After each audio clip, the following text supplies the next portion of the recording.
ഷൂട്ടിങ്ങിനിടെ നടൻ ജോജു ജോർജിന് പരിക്ക്. ഇടുക്കിയിൽ മൂന്നാർ മറയൂർ റോഡിൽ വാഗുവരൈ ലക്കത്താണ് ഷൂട്ടിങ്ങിനിടെ അപകടമുണ്ടായത്. ഷാജി കൈലാസ് സംവിധാനം ചെയ്യുന്ന വരവ് സിനിമയുടെ ഷൂട്ടിങ്ങിനിടെയാണ് അപകടം.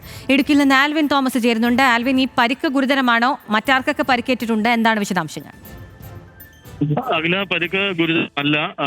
ജോജു ജോർജിനും അതോടൊപ്പം തന്നെ ദീപക് പറമ്പോൽ എന്ന നടനുമാണ് നിസാര പരിക്കുകളേറ്റിട്ടുള്ളത്. ഇന്ന് വൈകുന്നേരമാണ് ഷൂട്ടിങ്ങിനിടെ ഈ ജീപ്പ് തെന്നിമാറിയ ഒരു അപകടമാണ് ഉണ്ടായത്. ഷാജി കൈലാസിന്റെ ചിത്രമായ വരവ് എന്ന ചിത്രത്തിന്റെ ഷൂട്ടിങ്ങിനിടെയാണ് ജോജു ജോർജ് ഓടിച്ചിരുന്ന ജീപ്പ് തെന്നിമാറുകയായിരുന്നു.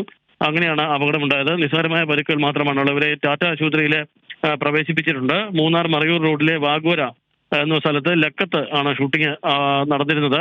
അതിനിടെയാണ് ആക്ഷൻ ചിത്രീകരിക്കുന്നതിനിടെയാണ് ഈ സംഭവം ഉണ്ടാകുന്നത് എന്നുള്ളതാണ് നമുക്ക് അറിയാൻ കഴിഞ്ഞത്. ഷാജി കൈലാസിന്റെ ചിത്രമായ വരവ് എന്ന ചിത്രത്തിന്റെ ഷൂട്ടിങ്ങിനിടെയാണ് ഈ പരിക്കേറ്റിട്ടുള്ളത്. ചില ടെക്നീഷ്യന്മാർക്കും നിസാര പരിക്കുകളേറ്റിട്ടുണ്ട്. ഇവരെ ടാറ്റാലെ ആശുപത്രിയിലേക്ക് മാറ്റിയിട്ടുണ്ട് എന്നുള്ളതാണ് നമുക്ക് അറിയാൻ കഴിയുന്നത്. അഖില.